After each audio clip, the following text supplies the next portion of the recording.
Hello Earth Science students. For this video I'm going to be showing you how to use the metric staircase to convert between different orders of magnitude in metric units. I know it says ladder here, but I changed it to stairs on your sheet because this doesn't look like a ladder, this looks like stairs to me.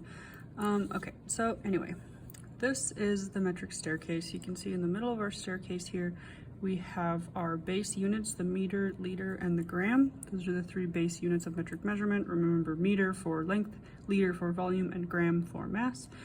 And then each of those three base words can have a prefix added onto it, which is showing how much of that unit there is.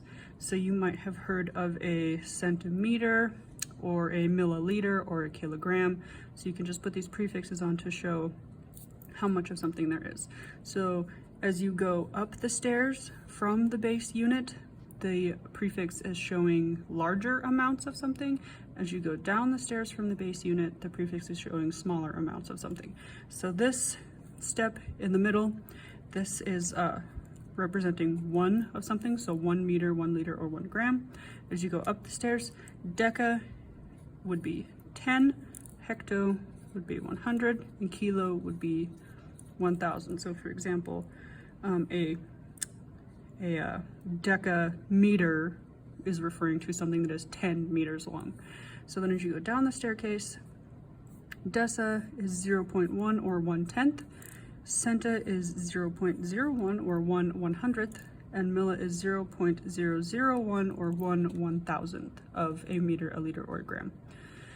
So the way that the staircase works is that you'll have an initial amount of something. It could be any of these. It could be a kilogram, it could be a deciliter, it could be anything. And then you find that step on the staircase for whatever the prefix is, or you could start here if there's no prefix, but you find the step where you're starting, and then you're going to walk either up or down the stairs to the unit that you're converting to. And this determines which way you move the decimal point in your conversion. So if you start somewhere higher on the staircase and move down, you're going to hop your decimal point to the right when you're converting. If you start lower and work your way upward, you're going to hop your decimal point to the left when converting. So let's do a couple of really quick examples just so you can kind of see this in action. So first, let's convert 1 meter to kilometers or kilometers. So what we're going to do is we'll just write down our initial number. We've got 1 meter, right? Our implied decimal point is right here behind the 1, okay?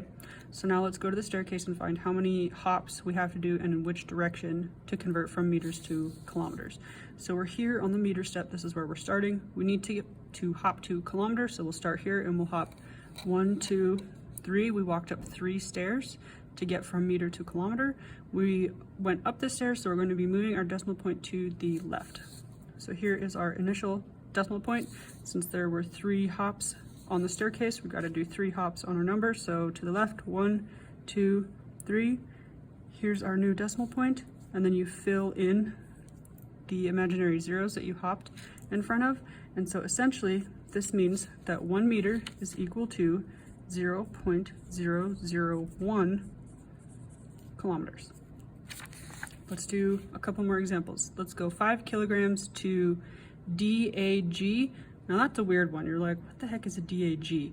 Well, that stands for decagram. You can see on your ladder that there is a letter underlined, and in this case there's 2 underlined for each of these prefixes, and that underlined letter is the abbreviation for that unit. So DA is deca, so this is decagram. So let's convert from kilograms to decagrams. We'll start with our initial number 5. Here's our implied original decimal point right behind the 5. So here we are at kilograms, we want to get to decagrams. So kilo, 1, 2. We had to go down 2 stairs. Since we walked down 2 stairs, that means we're going to move our decimal point to the right 2 places. So go back to our 5, hop our decimal point 1, 2 to the right, fill in our zeros. So this means that 5 kilograms is equal to 500 decagrams. We'll do one last example on this particular video, 8 milliliters to liters. So again, we'll start by writing down our initial number and our implied initial decimal point. Then we'll come to our staircase. Here we are at milli, and we want to go to just liter. So we're starting here at milli, and we have to walk 1, 2, 3 stairs upward to get to just liter. Since we went up the stairs, we're going to be moving our decimal point to the left by 1, 2, 3 places. So back down to our 8, 1, 2, 3. Fill in our zeros.